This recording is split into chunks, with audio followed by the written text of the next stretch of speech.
How to know when you should exit before anyone else does. I got out of 3 markets before they crashed, not because I'm psychic, but because I watched one number that no one else was paying attention to. In this video, I'll show you what that number is, how to track it, and why ignoring it costs other investors millions of dollars. Look, I'll tell you, it's really simple. If you have a number that you're wanting to get to, let's say you're buying a property for $2 million and you're willing to sell it at 3.5, right? So you've got that figured in. We did this several times in the last couple of years where people were coming to us with unsolicited offers and they told us what they were willing to pay, and we saw that it met or exceeded the number that we wanted. Now, it didn't matter that we were early, right? That we were getting this number way before we thought. In one case, we got it in about 18 months versus our 10-year number. You heard me right, my 10-year number. What I saw was that pigs get fat and hogs get slaughtered. So when we got to that place where I could justify that we had actually reached the number that we thought the property would be worth in several years from now, we selected to exit at that point. The other thing that you have to look at is, sure, we could have held on and maybe the property would have been worth more money, but I can tell you right now, 2 of the 3 that we exited aren't today. They're not worth more money, and it's been a year and a half. Well, the truth of the matter is, when you know what your number is, it's very easy to track. And the beautiful thing about real estate is all you have is time. So if your number is supposed to be there in 3 years and it takes 5, well, okay, it took a little bit longer, but you still got the returns you were looking for. That's a win, right?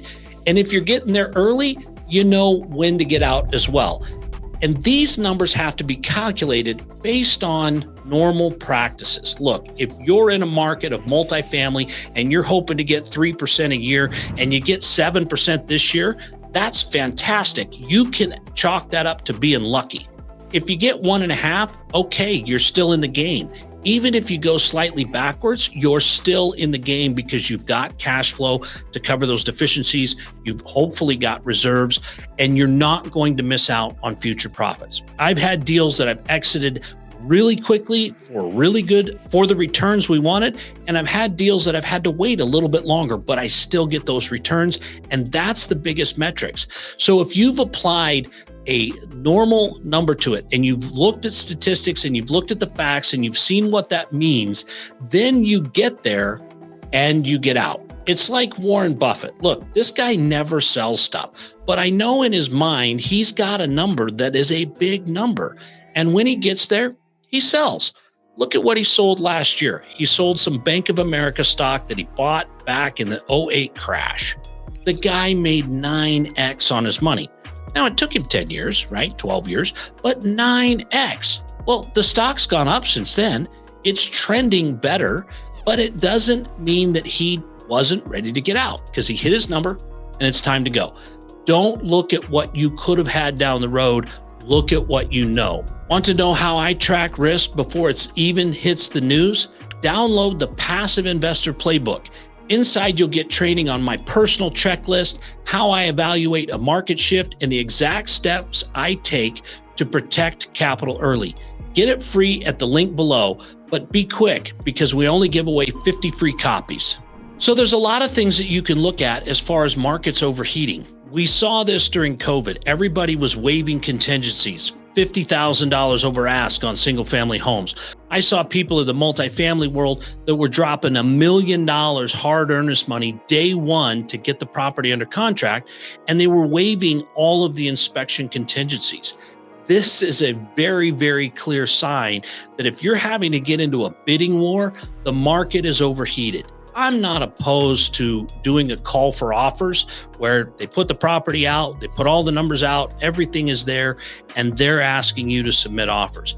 But when you start to see things like we saw during COVID, when it's non-refundable earnest money, inspections don't matter, they're pricing in what the house or what the apartment complex or what the industrial property could be worth if you did the improvements, and they're wanting credit for that.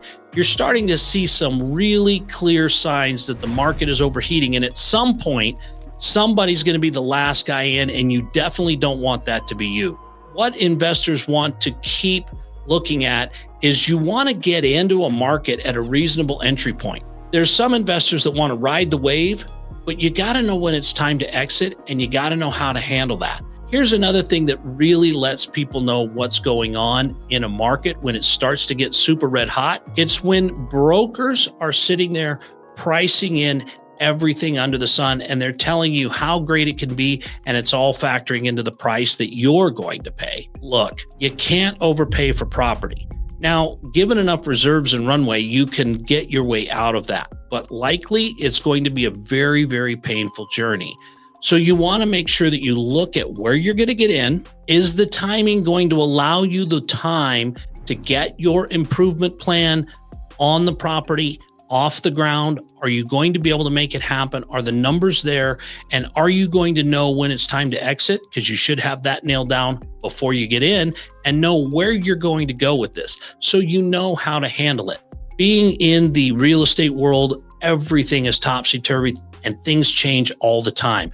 And if you don't have the basics planned out, you're not going to know how to handle all the other things too, because you're still guessing at what's the exit point and when should you get out. And look, I'll be the first one to tell you, sometimes I have exited too early because there's still meat on the bone for the next guy, but I'd rather exit early, know that I got the price that I wanted, left some meat on the bone for the next guy, rather than be sitting there after the wave has receded and I'm sitting there with a property that I coulda, shoulda, woulda sold last year for the same or more money. That taught me not to get greedy and leave some meat on the bone and make sure that everyone gets a piece, because there's got to be a market for what you're trying to sell. And if you've waited till the last minute, you're at the peak and nobody's behind you. That's a sickening feeling. One number, one exit, millions protected. If you want to see how I structure deals to survive downturns, not just thrive in booms, then you need to watch this next video. Click on the video screen now, especially if you think your portfolio is bulletproof.